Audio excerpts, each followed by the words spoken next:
Hello my dear friends, स्वागत है हमारे एक और नए वीडियो में जहां हम दंदान के एपिसोड नंबर 8 को कवर करने वाले हैं। अगर आपने इस एनीमे के प्रीवियस एपिसोड नहीं देखे हैं तो चैनल को चेकआउट करना ना भूलें। चलिए इसी तरह इस एनीमे को शुरू करते हैं। एपिसोड के स्टार्टिंग में देखते हैं आयरा, ओकुन और मोमो सब के सब साइको के घर पे आए होते हैं और वहाँ पे बैठ के रामेन खा रहे होते हैं। वहाँ पर बहुत ही ऑकवर्ड सिचुएशन बनी हुई थी, सब के सब चुपचाप बैठे हुए थे। तभी मोमो आयरा को बोलती है, तुम मुझसे इसलिए नफरत करती हो ना क्योंकि मैंने तुम्हारे सर के ऊपर वॉश टब गिरा दिया था, तो मैं उसके लिए तुमको सॉरी बोलती हूँ। लेकिन तुमको भी ऊपर उनसे माफी मांगनी होगी क्योंकि तुमने उसके बारे में बुरी बुरी बातें बोली थी। आयरा बोलती है, मैं तुमसे उसलिए नफरत नहीं करती हूँ, मैं तुमसे नफरत इसलिए करती हूँ क्योंकि मुझे पता है तुम एक डीमन हो। मोमो बोलती है, मैं कोई डीमन नहीं हूँ। आयरा बोलती है, तब तुम मुझे ये समझाओ कि ओकुन कैसे डीमन बन के एक्रोबैट सिल्की को मार रहा था।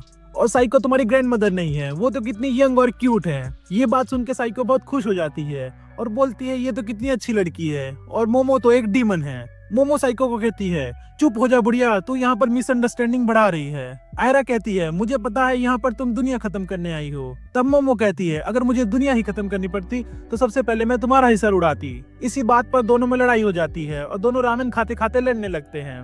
फिर जब आयरा का रामेन खत्म हो जाता है तो वो अपना सामान उठा के वहाँ से निकलने लगती है और बोलती है, खाना बहुत अच्छा था, अब मैं यहाँ से चलती हूँ। पर आयरा फिर से वापस आती है और ओकरून से पूछती है, तुम डीमन हो फिर भी तुमने मुझे क्यों बचाया। मोमो बीच में आके कहती है, वो कोई डीमन वीमन नहीं है, वो इंसान है। ओकरून बोलता है, उसे किसी को बचाने के लिए कोई रीजन नहीं चाहिए, अगर कोई मुसीबत में होगा तो वो उसे बचाएगा। आयरा बोलती है, तुम्हारे अंदर तो इंसानियत बची हुई है, मैं तुमको इससे जरूर बचा लूंगी और मोमो के कंट्रोल से तुम्हें बाहर ले आऊंगी।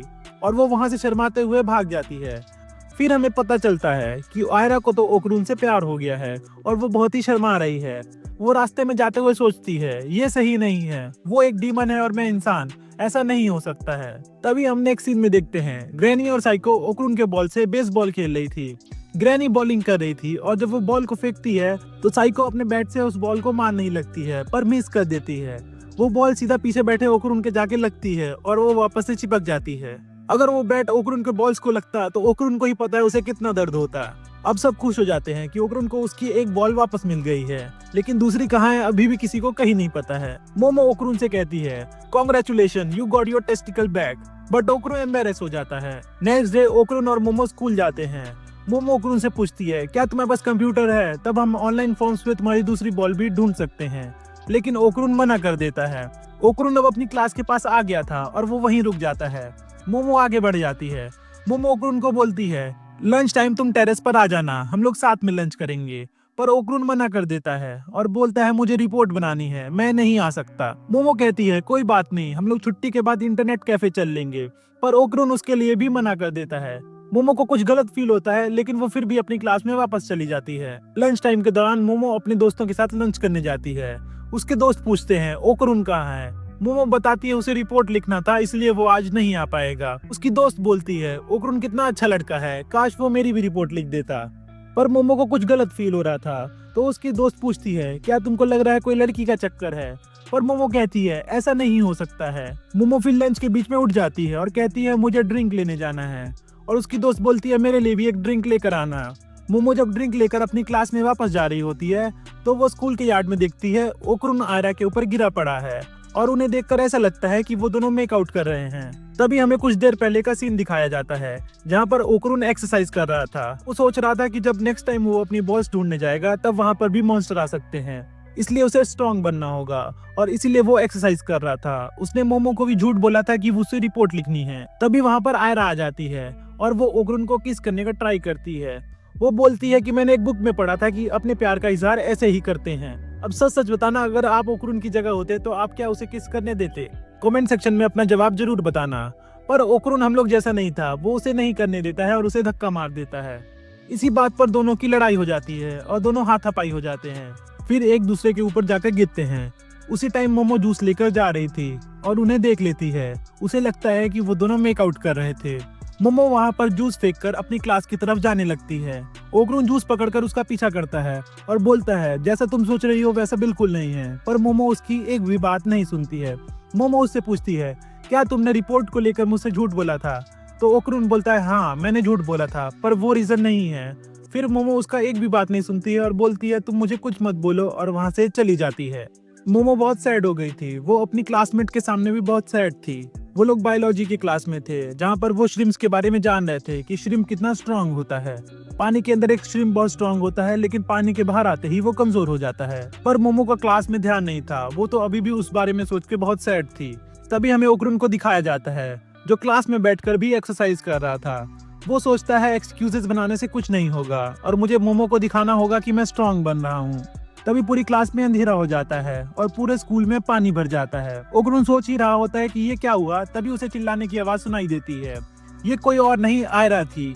आयरा उससे पूछती है बाकी सब कहाँ गए और बाहर इतना अंधेरा क्यों है। ये कैसी दीवार है जो पूरे स्कूल को घेर के रखी हुई है, क्या ये मोमो ने तो नहीं किया है। ओकुरुन ये सोच के मोमो की क्लास में जाता है, पर वहाँ पर मोमो नहीं होती है क्योंकि वो तो बायोलॉजी की क्लास में थी। ओकुरुन सोचता है कि उसने ऐसा पहले भी एक्सपीरियंस किया है और यहाँ मोमो अपनी बायोलॉजी की क्लास से बाहर आती है। वो हॉलवे के टर्निंग पे देखती है, वहाँ पर डायनासोर जैसा कुछ है और अपनी क्लास में छुप जाती है। पर वो ध्यान नहीं देती कि पूरे फ्लोर पर पानी है और उस पानी से एक वेव बनती है जो मोमो के चलने से बनी थी। वो वेव सीधा जाके डायनासोर से टकराती है। डायनासोर को कुछ सेंस होता है तो वो पूरा पानी एब्जॉर्ब करने लगता है।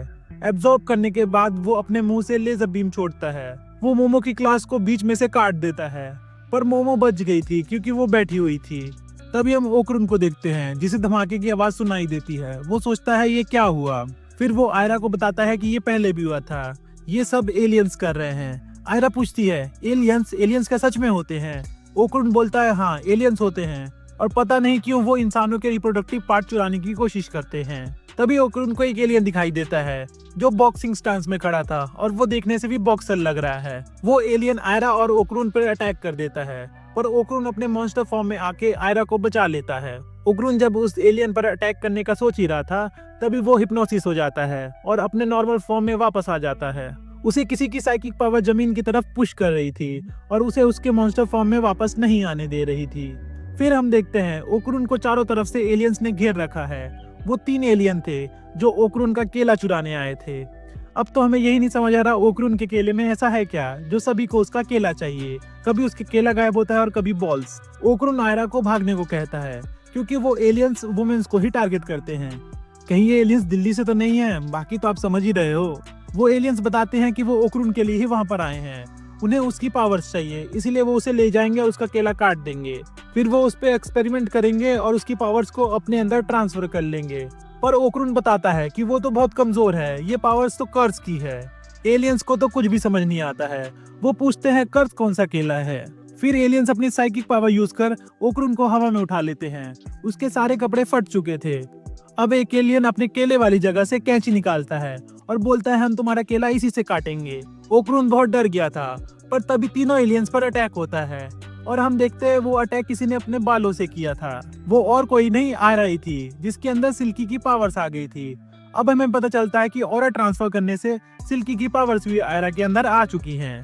आयरा बोलती है अब तो मुझे लग ही रहा है I am the chosen one. ये एपिसोड यहीं पर खत्म होता है। क्या आयरा ओकुरुन के केले को बचा पाएगी, ओकुरुन को बचा पाएगी? देखते हैं अगले एपिसोड में। तब तक के लिए आप चैनल के साथ बने रहें।